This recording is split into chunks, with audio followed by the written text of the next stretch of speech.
Catherine, probably the best place to start is I'm terrible about summarizing other people's books. In fact, I've spoiled enough books doing this show. I don't even talk about them anymore beyond what the author wants to reveal. And I'm terrible about summarizing other people's biographies. So if you would just kind of give esteemed audience a little bit of an overview of who you are and where you're at in your writing career thus far. Okay. Well, physically right now I'm in LA. I live in LA. What I want you to see is my third young adult novel. I have a 2-book duology that came out in 2014-2015 called A Girl Called Fearless, which I tell people is like Handmaid's Tale meets Victoria's Secret fashion show. So I've been doing this for a while. Yeah. I love the premise of that one. But you know what? I'm about to break my own rule and mutilate your book. Tell esteemed audience just a little bit about that book, if you would. About Fearless or about what I want you to see? Let's start with Fearless, and we will absolutely cover what I want you to see available in fine bookstores now before we're done. A Girl Called Fearless is a 2-book dystopian series, which it's been compared to Handmaid's Tale, but it's set in Los Angeles 10 years after synthetic hormones in beef have killed 50 million women between the ages of 12 and 50. So teenage girls are the most valuable and restricted commodity in the country.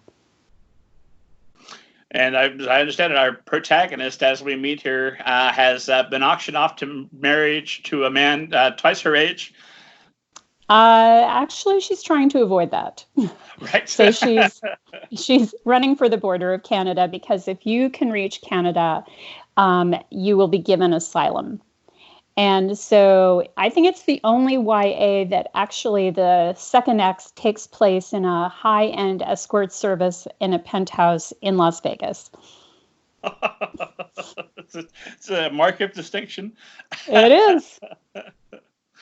And then something I'm always curious about when I meet authors who do this. I saw on your website as I was stalking you relentlessly that you've got photos of you hiking and kayaking all around the world.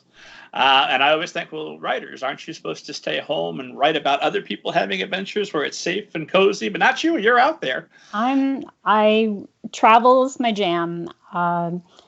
I grew up hiking in the Sierras, and I love going to very stark, remote landscapes.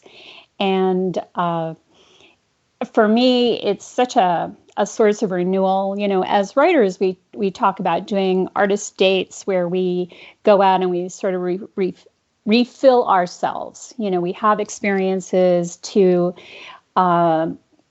spark our creativity and enrich us. And for me, that is going out and hiking and kayaking and just throwing myself into these really beautiful, bare, evocative landscapes.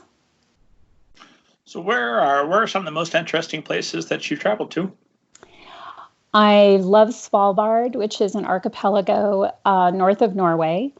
And it's actually the setting for part of the Golden Compass. It's where she meets the polar bear king. I love Patagonia. It's so dramatic. The most beautiful place on earth truly is Antarctica. It is haunting. When the sun is shining, it's so beautiful because the ice is turquoise, and you have these incredible shapes.